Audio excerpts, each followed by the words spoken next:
private security companies are a regular feature for most middle-class South African neighbourhoods. Well, soon there might be another force on your local block. The spate of house fires and the lack of fire engines, particularly in Johannesburg and Cape Town, seems to have created a unique gap in the market. Yes, we might be soon paying a fee for the peace of mind of knowing that should our house catch fire, a privately run fire truck will come speedily to our rescue. Let's discuss this now with exactly such a company. And I'm joined by Wynand Engelbrecht, CEO of Fire Ops SA. Mr. Engelbrecht, thank you so much for your time. So, am I correct that you are exactly that? You're a private firefighting company that can be contracted in the same sort of way as we'd contract a security company? Precisely that, yes. We've been in business for 3 years already.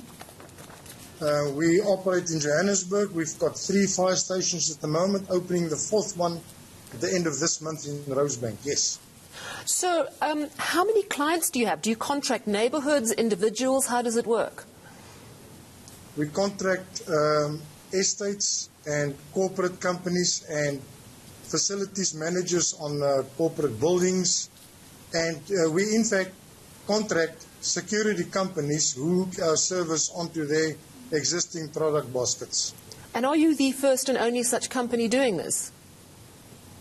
Well, in Johannesburg, definitely, yes. In Gauteng, definitely. I see. We've been able to create, I think, a barrier to entry already, yes. You know, we're hearing more and more reports, and you know, tragically, fires in informal settlements are a reality. But we're hearing more and more reports of house fires in upmarket suburbs. I think the latest was here in Hyde Park in Johannesburg, where someone's house burnt to the ground. And that is often because the municipal fire service just doesn't get there in time, or they get there and they cannot bring any water with them. Is demand for your sort of service increasing in Johannesburg at the moment? Most definitely, and maybe just to put the record straight, the house in Hyde Park didn't burn down. It did suffer a whole lot of damage, but it certainly didn't burn down.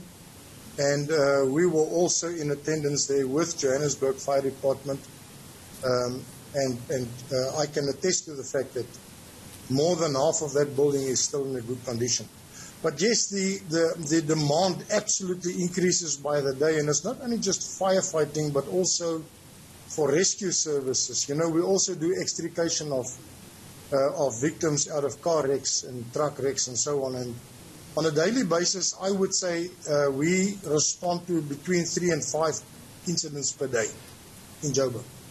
And how many clients do you have? You mentioned you've got estates and corporates, but I mean, how many houses, buildings are you looking after?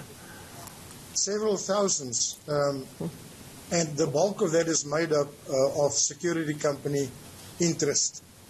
So, yeah, several thousands, several dozens of thousands, yes. Yeah. Do you think that this is something that is a growing market, and do you think that we're likely in years to come see a complete privatization of fire services?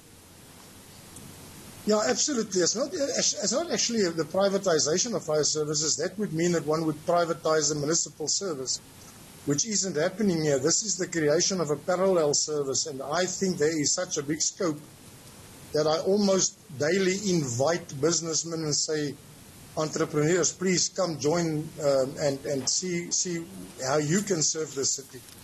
Tell me why. There definitely is an enormous need, yes. Tell me how you are able to provide this service when our municipalities are faltering. Well, firstly, we can take decisions in moments. You know, being a small operation, we have less than 50 firefighters, full-time firefighters. The city has got a workforce of 1,750 plus. And being such a big machine as that, you know, they need time, and they are subject, I guess, to municipal regulations where we can take decisions in a minute, you know, if we want to take a managerial decision. So I think that adds to it, yes. I would imagine that insurance companies are quite interested in what you're doing because, of course, they stand to have to pay out a huge amount for an insured house that burns down. Do you think a fire protection contract with a provider such as yourself is something we might see in the future? Definitely, yes. We are working with an insurer or two already to see if we can have a specific fire policy created, which will then make up for the first 10 or 12,000 rand of the bill. So that is definitely in the pipeline, and I'm sure it will happen soon.